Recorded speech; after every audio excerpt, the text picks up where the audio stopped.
Menguak misteri Jembatan Panus Depok, serangan hantu kepala buntung Part 2. Angin malam yang dingin nampaknya sudah tidak lagi bisa mengalihkan perhatian saya dari Fury Harun. Perempuan indigo yang tengah bertemu Stefanus, si hantu pembuat jembatan. Stefanus merupakan pria Belanda yang digambarkan memiliki tinggi badan 189 cm dengan perkiraan umur 43 tahun. Sambil berbincang dengan kami, matanya tetap memandang tajam ke arah sebuah pohon tinggi di sisi jembatan, tempat Stefanus biasa berdiam. Menurut Fury, Stefanus datang bersama dengan anjing kesayangnya. Fury pun tidak sendiri, di lengan kirinya boneka Chika, yang merupakan boneka Kumantong, setia menemani dia. "Terima kasih," kata Fury mengambil nafas, lalu melanjutkan. Dia mengucapkan terima kasih karena akhirnya ada yang datang untuk menyampaikan cerita yang real tentang dia. Enggak membuat keributan, sehingga energi negatif lain menyingkir, ucap Fury tanpa melepaskan tatapannya. Fury kembali menjelaskan, anjing putih kesayangan Stefanus itu menjemput ajal 6 jam setelah Stefanus ditembak. Tetapi penyebab kematiannya berbeda dengan Stefanus. Fury pun diam sejenak. Namanya Heli, anjing putihnya, jelas Fury. Tapi yang membuat Stefanus sendiri bingung adalah kenapa istrinya ikut bunuh diri 2 hari setelah dia meninggal. Meski begitu, dia tidak menyalahkan siapapun. Menurut Fury, Stefanus percaya bahwa yang menimpa mereka adalah nasib yang harus mereka jalani. Saat ini, mereka pun tetap betah berada di jembatan tersebut. Tapi, lanjut Fury, Stefanus mengungkapkan kekesalannya pada orang-orang yang kerap membuang kelapa karena itu akhirnya menjadi energi yang negatif. "Saya tak ingat sejak kapan menahan nafas. Saya terlalu fokus mendengar cerita Fury yang tak pernah melepaskan pandangannya dari arah pohon. Tapi kalimat selanjutnya kembali memaksa saya menahan nafas." Fury bercerita bahwa ada peristiwa mutilasi 7 tahun yang lalu, ada yang dimutilasi dan dibuang di sini. Saya pun berusaha mengali-gali ingatan saya pada peristiwa 7 tahun lalu. Ya, di 2012 memang sempat ada 2 orang berbaju hitam membuang karung goni. Dari karung tersebut menetes bercak darah yang tersisa di jalanan dan pagar jembatan. Memang pada akhirnya polisi tidak pernah menemukan isi karung tersebut karena hilang di bawah derasnya arus. Tapi penelitian uji laboratorium menunjukkan bahwa bercak darah tersebut adalah darah manusia. Rasanya ingin saya nimbrung omongan tersebut dan bertanya soal korban mutilasi tersebut. Tapi tenggorokan saya terasa tercekat dan membuat saya hanya menggumam sendiri saja. Padahal, menurut Fury banyak warga di situ tidak pernah mengganggu sekitarnya. Mereka hanya tinggal di sana. Lantas, siapa warga itu?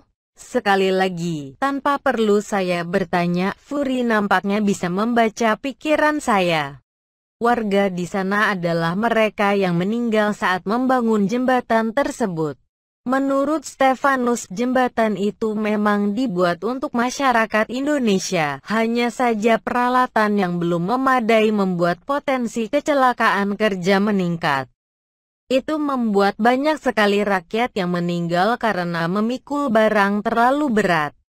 Seperti ngambil batu, sehingga leher hampir putus, ucap Fury seperti mengulang pesan Stefanus. Bagaimana tidak? Jembatan tersebut ternyata hanya dibuat dari media putih, telur dan tanah. Menitip uang berkutang, menitip kata bertambah. Mungkin inilah yang terjadi pada kisah Jembatan Panus. Rumor yang beredar malah pembangunan Jembatan Panus harus menumbalkan kepala. Dengan tenang Fury pun terus mengisahkan alasan Stefanus masih menjaga tempat ini. Tidak lain karena dia sangat berterima kasih pada rakyat zaman dulu yang sudah membantu membangun jembatan ini. Sayangnya, rumor yang melekat di jembatan Panus ini seakan negatif karena banyak kejadian bunuh diri dan pembunuhan yang akhirnya mengotori jembatan. Fury tiba-tiba terdiam cukup lama. Dia terlihat sedang menyimak dengan seksama apa pesan Stefanus selanjutnya. Dia ingin dikunjungi hari Kamis pukul 11 siang, karena itu adalah jam dia ditembak. Atau kalau mau hari Sabtu jam 11 siang karena itu waktu istrinya lompat ke dasar jembatan. Dia sangat welcome, ungkap Fury menyampaikan pesan Stefanus. Cerita Fury memang cukup membuat kami tenang. Karena yakin dia bukan hantu saja. Hanya saja, tiba-tiba dia menyebut, dia suka sama salah seorang laki-laki di sini, karena memang punya tujuan ingin menguak fakta. Bukan cuma karena pekerjaan, ucapan Fury itu pun membuat saya diam, takut, senang, khawatir bercampur jadi satu. Yang mana, di sini banyak laki-lakinya, lanjut Fury melihat beberapa kru. Saya pun ikut memandang teman-teman lainnya dengan perasaan bertanya-tanya. Mungkin mereka pun sama bingungnya dengan kami. Fury yang melihat pun sedikit tertawa.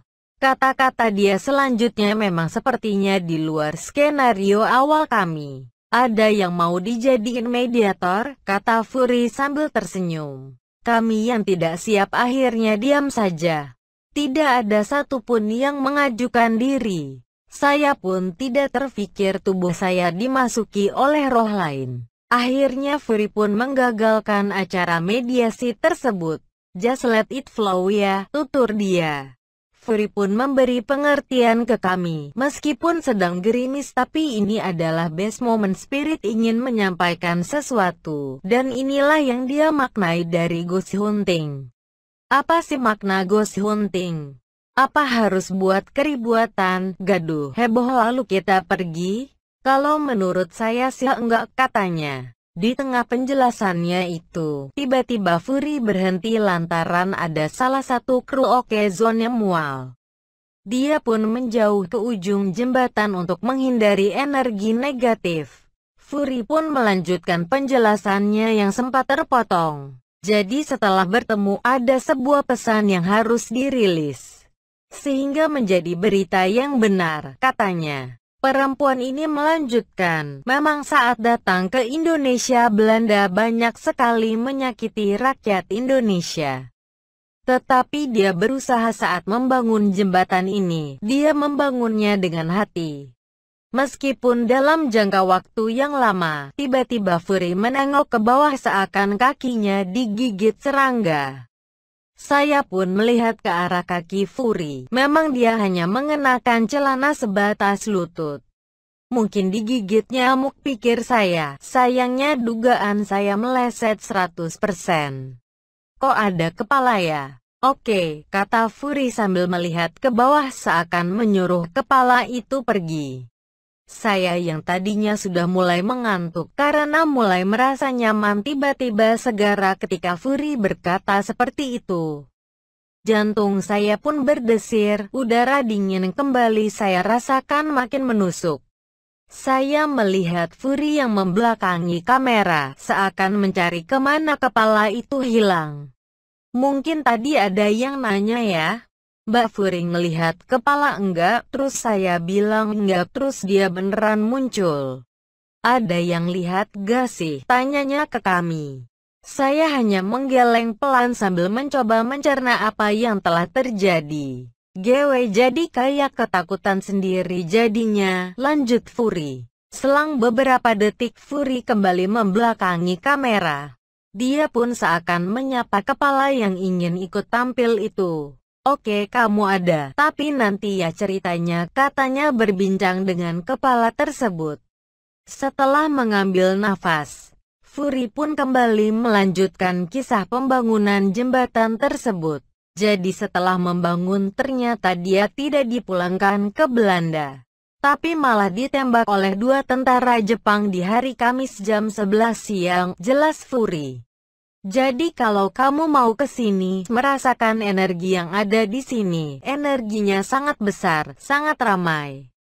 Tapi energi itu akan tergantung niat sendiri. Kalau memang baik mau dengar cerita dan kita kasih koin, insya Allah mereka akan sangat open, katanya. Fury diam sejenak lalu melanjutkan ceritanya. Saya pikir Fury akan menceritakan kisah lanjutan Stefanus, tapi dia malah membahas tentang kepala menggelinding barusan. Kepala itu namanya Mamat. Dia sampai sekarang masih mencari badannya ada di mana. Tapi saya bilang itu pekerjaan yang sangat sulit dilakukan. Jadi Mamat yang mengganggu kita yang ada di sini. Silahkan kalau mau cerita, kata Fury. Namun, Fury tampak mengurungkan niatnya. Wajahnya menunjukkan rasa tidak nyaman. Mamat itu agak serem. Jadi saya enggak terlalu nyaman juga melihatnya. Oke Mat, kamu di belakang saya saja Mat, kata Fury sambil membuat gestur menyuruh pindah dengan tangannya. Dia bilang dia dibunuh, dipotong-potong, gara-gara dia berselingkuh. Dia dibunuh oleh selingkuhan istrinya dan dia dibunuh. Beritanya ada di koran, dan mayatnya ditemukan di sini. Kita ceklah nanti kebenaran ceritanya dia. Yang jelas dia mau bilang ke keluarganya. Keluarganya ada di Purwakarta. Rumahnya ada pagar warna coklat. Ada tulisan 11, nomor 11 mungkin ya. Terus dia mau bilang sama keluarganya kalau Mamat itu minta didoakan. Karena mungkin keluarganya terlalu sedih. Dia perlu didoakan, tutur Fury. Fury mulai bergerak. Kami pun mengikuti. Suasana kembali menjadi dingin. Berbeda rasanya ketika dia bercerita tentang Stefanus. Atau mungkin karena ada gangguan lain selain Mamat bersambung.